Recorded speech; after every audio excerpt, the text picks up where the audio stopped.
Paano kung isang araw, ang Diyos mismo ang kumatok sa pinto mo, pero hindi mo siya pinansin? Medyo mabigat, no? Ating susuriin ngayon ang isang napakakakaibang mensahe na tumatalakay sa relasyon natin sa Kanya.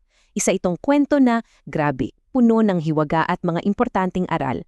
Okay, simulan natin dito. Sabi mismo sa mensahe, nakakatawa at nakakalungkot. 'Di ba? Parang ang labo. Paano nangyari yon? Ano klaseng kwento ba ito na parehong nakakatawa at kasabay noon nakakalungkot? Sige, umpisahan na natin. Okay, so eto yung simula ng kwento. May isang lalaki, naglakbay siya. Pero yung paglalakbay na yon, hindi niya alam dadalhin pala siya sa isang lugar, sa isang mundo na talagang hindi niya inaasahan. So imagine niyo to ha, naglalakad yung lalaki, mag-isa, tapos nakarating siya sa isang lugar na parang abandonado. Ang tahimik, tapos yung mga bahay parang walang nakatira. Alam mo yung feeling na may kakaibang lungkot at misteryo sa paligid? Ganun. At dito na nag-umpisa yung medyo weird na part.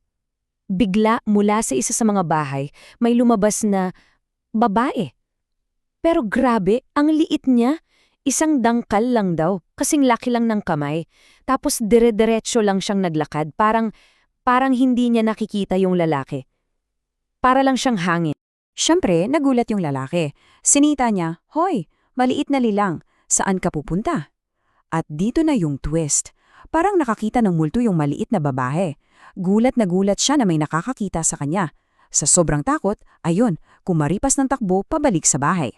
So, yung lalaki humingi ng tulong sa may-ari ng bahay para, alam mo na, paalisin yung mga nilalang na yon gamit ang asin.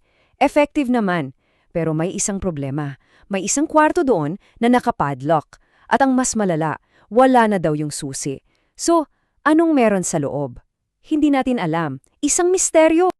Okay, so i-pause muna natin yung kwento. Balik tayo doon sa maliliit na nilalang. Ano ba sila? Sino ba sila? Dito na papasok yung paliwanag sa kung sino ang mga tinatawag na taong lupa. So yung mga taong lupa, ayon sa mensahe, sila yung mga duwende. Isa rin daw sila sa mga nilikha ng Diyos. Ang pagkakaiba lang, hindi sila tulad natin na may pisikal na katawan. Mga espiritu sila na nabubuhay dito sa mundo natin, pero yun yang, hindi natin sila karaniwang nakikita. At ito yung mahalagang kalaruhin ha. Kasi 'di ba ang common belief, pag duwende, demonyo agad. Pero ayon dito sa paliwanag, mali yun. Hindi raw sila demonyo. Isa silang hiwalay na lahi na nilikharan ng Diyos.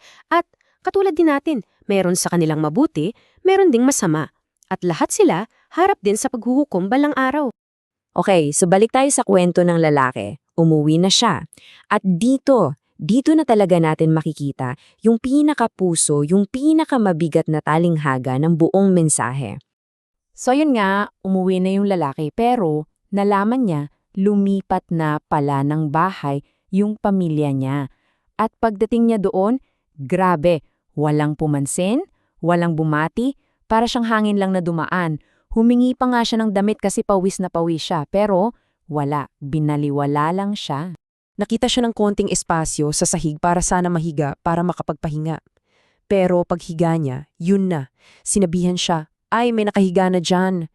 Isipin mo yun, isang simplang linya, pero ang sakit nun. Kaya yun, tumayo na lang siya at umalis ulit. Dala-dala yung pakiramdam na wala na siyang lugar sa sarili niyang pamilya. At dito na ibinagsak yung pinakamalupit na paliwanag. Yung lalaki, siya pala ang Diyos. At yung pamilya na binaliwala siya, na nagsabing walang puwang para sa kanya, tayo daw yun. Tayong mga tao. Ang sangkatauhan. So, pagdugtungin natin yung mga piyesa, no? Yung ama na umuwi, siya ang Diyos. Yung pamilya na sobrang busy sa sarili nilang buhay at hindi siya pinansin, tayo yun. Yung sinasabi natin na, oo, naniniwala kami sa Diyos, pero sa totoong buhay, sa mga gawa natin, wala. At yung bahay na walang espasyo para sa Kanya, yun ang simbolo ng mga puso natin na wala ng lugar para sa Diyos. So, ang tanong, ano mangyayari kung tuloy-tuloy nating babaliwalain ang Diyos? Dito na ngayon papasok yung mabigat na babala ng mensahe. Ito raw yung consequence kapag ang Diyos na mismo ang sumuko at umalis. Kasi yung pamilya, ang sabi nila, hayaan mo lang si Papa, babalik din yan. Pero ito mismo ang sagot ng Diyos sa mensahe, ang swerte naman ninyo kung babalik pa siya. Napakalinaw ng babala, no? Kapag ang Diyos na nga ang umayaw at umalis, huwag na huwag kang asa na basta-basta na lang siyang babalik. At ito pa, tingnan nyo to. Sobrang specific ng oras na binigay, 6 na oras at 20 segundo. Ano yan? Ito raw yung natitirang oras para sa isang tao na huling-huli na nung naalala niyang tumawag sa Diyos. Parang countdown, paubos na yung oras. At isa pang mahalagang punto, hindi daw ang Diyos ang nagbibigay ng sakit. Tayo, yung mga maling gawa natin, yun ang dahilan. So anong ginagawa ng Diyos kapag tinalikuran na siya? Sabi dito, pinapabayaan na lang niya tayo. Hayaan niya tayong harapin mag-isa ang mga bunga ng sarili nating mga desisyon. Pero, sa kabila ng lahat ng mabigat na babalang yan, hindi naman nagtatapos ang mensahe sa kawalan ng pag-asa. May solusyon. Lipat tayo ngayon sa huling bahagi para makita kung ano yung daan para makabalik. Naalala niyo yung lalaki? Sa dulo ng kwento, binigyan siya ng malinis na damit. At yun pala ang solusyon. Simple lang ang talinghaga. Yung maruming damit, yan ang mga kasalanan natin. Step 1, kilalanin na marumi. Step 2, hubarin mo yung maruming damit, yun yung pagsisisi. At step 3, magsuot ka ng malinis na damit, yun yung pagbabagong buhay. Ganun lang daw kasimple ang daan pabalik sa Kanya.